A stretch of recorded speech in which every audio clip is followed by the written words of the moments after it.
আসসালামু আলাইকুম রহমতুল্লাহ। দেশ ও দেশের বাইরে যে যেখান থেকে ভিডিও দেখছেন সবাইকে শামীম হোমিওর পক্ষ থেকে আন্তরিক প্রীতি ও শুভেচ্ছা। বন্ধুরা, ধারাবাহিকভাবে আজকে আলোচনা করব সালফারের তৃতীয় পর্ব। এই তৃতীয় পর্বে আপনাদের সাথে যে বিষয়টি শেয়ার করব সেটি হলো শিশু প্রধান ঔষধ। শিশু প্রধান ওষুধ বলতে কি বুঝি, কি কেন এবং কখন ব্যবহার করতে হয়, সেই বিষয়টি নিয়ে বিস্তারিত ইনশাআল্লাহ আলোচনা করব। তো চলুন মূল আলোচনায়। শিশু প্রধান ওষুধ বলতে হোমিওপ্যাথিতে এমন কিছু ওষুধ বোঝানো হয় যেগুলো শিশুদের সাধারণ লক্ষণ, আচরণ ও রোগের প্রবণতার ভিত্তিতে বেশি উপযোগী হয়ে থাকে। এসব ওষুধ শিশুদের মানসিক ও শারীরিক প্রকৃতি অনুযায়ী প্রায়ই ব্যবহার হয়ে থাকে। শিশু প্রধান ওষুধ বলতে কি বোঝায়? হোমিওপ্যাথিতে শিশুদের স্বভাবগত শারীরিক ও মানসিক লক্ষণ অনুযায়ী যেসব ওষুধ প্রায়ই উপযোগী এবং কার্যকর প্রমাণিত রয়েছে তাদেরকে শিশু প্রধান ওষুধ বলে থাকে। যেমন শিশুদের সাধারণ যে রোগবালাই আছে, সর্দি, কাশি, জ্বর, ডায়রিয়া, দাঁত ওঠা ইত্যাদি, এগুলো হলো রোগগত রোগ। এরপর রয়েছে আচরণগত সমস্যা, যেমন জেদি, ভয়, কান্নাকাটি। কিছু কিছু বাচ্চা আছে যেগুলো দেখা যায় প্রচুর পরিমাণ জেদ করে, যা চাই সেটা দেয়।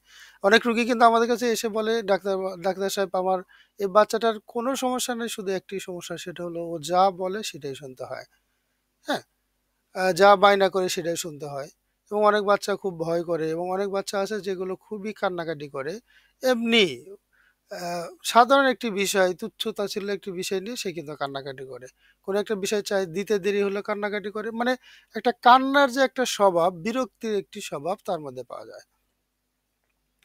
এবং মানসিক কিছু বৈশিষ্ট্য রয়েছে যেগুলো এই শিশুদের মধ্যে পাওয়া যায়। এখানে কিছু পরিচিত শিশু প্রধান হোমিওপ্যাথি ওষুধ এবং তাদের বৈশিষ্ট্য দেওয়া হলো। অর্থাৎ অনেকগুলো মেডিসিন রয়েছে যেগুলো শিশুদের ক্ষেত্রে বেশি ব্যবহার হয়ে থাকে। শিশুদের লক্ষণ বেশি কভার করে থাকে। অনেকগুলো মেডিসিন রয়েছে। এর মধ্যে কিছু মেডিসিনের লক্ষণ আপনার সাথে দেখানোর চেষ্টা করেছি। এর মধ্যে রয়েছে হলো ক্যামোমিলা। ক্যামোমিলা একটি মেডিসিন। এটি হলো অতিরিক্ত জেদি, দাঁত উঠতে গিয়ে কষ্ট, কান্না করে কিন্তু কিছুতেই শান্ত হয় না। এমনি, মানে যাকে বলা হয় একটা বিরক্তের একটি ভাব। কোনো জিনিস নরমালি বাচ্চাদের ক্ষুধা লাগলে খাবে বা ভালো না লাগলে ঘোরাফেরা করবে। সান্ত্বনা দিলে সে উপশম হবে। বাট ক্যামোমিলা বাচ্চা এতই দুষ্ট যে ওরা কি করবে না করবে, হ্যাঁ, কি চায় না চায় সে নিজেই জানে না। মানে এদেরকে, ক্যামোমিলার বাচ্চা যদি একটা পরিবারে একটাই থাকে তাহলে পুরা পরিবার যেন একদম তছনছ করে দেয়।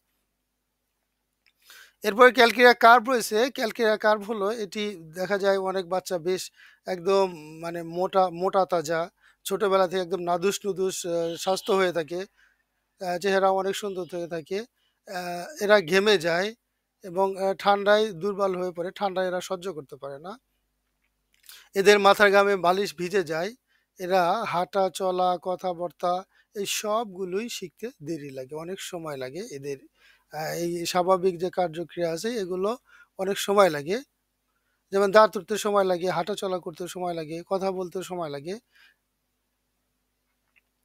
এরপরে রয়েছে হলো সাইলেসিয়া। সাইলেসিয়ায় বাচ্চারা যে অবস্থা তা হলো দুর্বল শারীরিক গঠন। একদম বাচ্চাদের দেখলে মনে হয় একদম অসুস্থ, দুর্বল প্রকৃতি, চলতে পারে না, খেতে পারে না। হ্যাঁ, চেহারা দেখলে মনে হয় একদম দুর্বল প্রকৃতি। এদের মাথা ঘামে বেশি এবং ঘন ঘন ফোড়া বা ইনফেকশন হয়। এদের শরীরে দেখা যায় বিভিন্ন সময় ছোট ছোট ফোড়া বা এই ফোড়া ধরনের সমস্যা হয় এবং শারীরিক বিভিন্ন ধরনের ইনফেকশন দেখা দিতে পারে। এরপরে বেলাডোনা। বেলাডোনা হলো আহ হঠাৎ জ্বর, মানে অ্যাকুইট সমস্যাগুলো দেখা যায় খুব দ্রুত এবং শর্ট টাইমের ভিতর চলে আসে। যেমন হঠাৎ জ্বর, মুখ লাল, চোখ জ্বল করা, গলা ব্যথা এবং উত্তেজনা। উত্তেজনা বলতে এদের রাগ খুব বেশি থাকে। এমনকি ব্লেডোনার বাচ্চার মুখ থেকে ভালো কথা শোনা খুবই কষ্টকর, এবং ভালো ব্যবহার, ভালো কথা শোনাটা খুবই কষ্টকর। মানে এদের মুখ থেকে ভালো কথা, এদের ভালো ব্যবহারটা আশা করা খুবই, মানে অসম্ভব। বাচ্চাদের সাথে খেলতে গেলেও দেখা যায় যে খেলতে একটারে মার দিয়ে চলে আসে। হ্যাঁ, এবং বকাবাজি যা আছে সবগুলো কিন্তু করে। এরপরে রয়েছে হলো পালসেটিলা। পালসেটিলা মেডিসিন খুব আবেগপ্রবণ। কিছু, কিছু বাচ্চা আছে দেখা যায় খুব সাহসী এবং কিছু, কিছু বাচ্চা আছে এদের আবেগটা কিন্তু খুবই বেশি দেখা যায়। অর্থাৎ অন্য বাচ্চাদের সাথে খুবই ভালোবাসা, হ্যাঁ? আদর্শভাবে যে মানে ব্যবহার সেটা করে থাকে। আবেগপ্রবণ, সহজে কান্না করে। একটু ঝাড়ি দিলে বা একটু চোখ রাঙিয়ে কথা বললে তারা কিন্তু একদম কান্না করে দেয়। এরা মায়ের কোলে থাকতে চায়। কারণ মায়ের কোলটা হলো তাদের কাছে বেশি নিরাপদ মনে হয়। অন্য জায়গায় তেমন একটি তারা নিরাপদ মনে করে না। এই সময় সবসময় মায়ের কোলে উঠে বেড়াতে চায় এবং ঠান্ডা খাবারে সমস্যা হয়ে থাকে এদের। এরপরে রয়েছে হলো ম্যাকফস। ম্যাকফসটা হলো এটি দেখা যায় বাচ্চাদের অধিকাংশ সময় মানে বাচ্চাদের পেট ব্যথা হয়নি এটা এরকম বাচ্চা পাওয়া কিন্তু খুবই দুষ্কর। আরো বিশেষ করে বর্তমানে আর্টিফিশিয়াল খাবার খাওয়ার কারণে দেখা যাচ্ছে বাচ্চাদের হজম প্রক্রিয়া এবং বাচ্চাদের পেটে বিভিন্ন ধরনের রোগবালাই কিন্তু লেগেই আছে।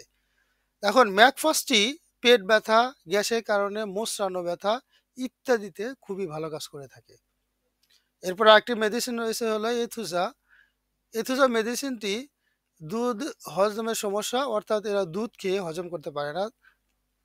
দুধ খেলেই বমি করে, অর্থাৎ দুধ খাওয়ার পরেই ছানার মতো বমি হয়ে বের হয়ে আসে।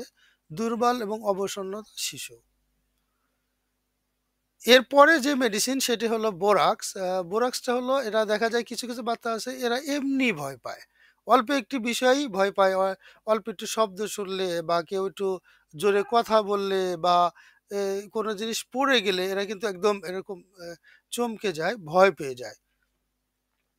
এরা আম দেখা যায় ঘুমাচ্ছে, অল্প একটু শব্দ হলেই কিন্তু ঘুম ভেঙে যায়, ঘুম থেকে উঠে যায় এবং শব্দে চমকে ওঠে এবং এদের মুখে বিভিন্ন ধরনের ঘা হয়ে থাকে।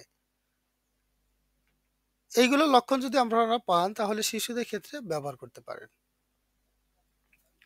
এখন একদম শর্ট ভাবে সংক্ষিপ্তভাবে কোন লক্ষণে কি মেডিসিন ব্যবহার করবেন সেই বিষয়টি দেওয়া রয়েছে। যেমন রোগী যদি জেদি, খিটখিটে, দাঁত উঠেছে মানে দাঁত ওঠার সময় যদি জেদ করে, খিটখিটে মেজাজ হয়ে থাকে সেক্ষেত্রে ক্যামোমিলা দিতে পারেন। ঘন, ঘন ঠান্ডা এবং স্থূলতা অর্থাৎ একদম নাদুস-নুদুস চেহারা, হ্যাঁ? এবং মাথা ঘামে সেক্ষেত্রে ক্যালকিনিয়া কার্ভ প্রয়োগ করতে পারেন। ভয় পায়, একা থাকতে চায় না, বোরাক্স দিতে পারেন। এবং খুব আবেগপ্রবণ, চুপচাপ কান্না করে এই লক্ষণ যদি থাকে সেক্ষেত্রে আপনি তাকে পালসেটিলা দিতে পারেন।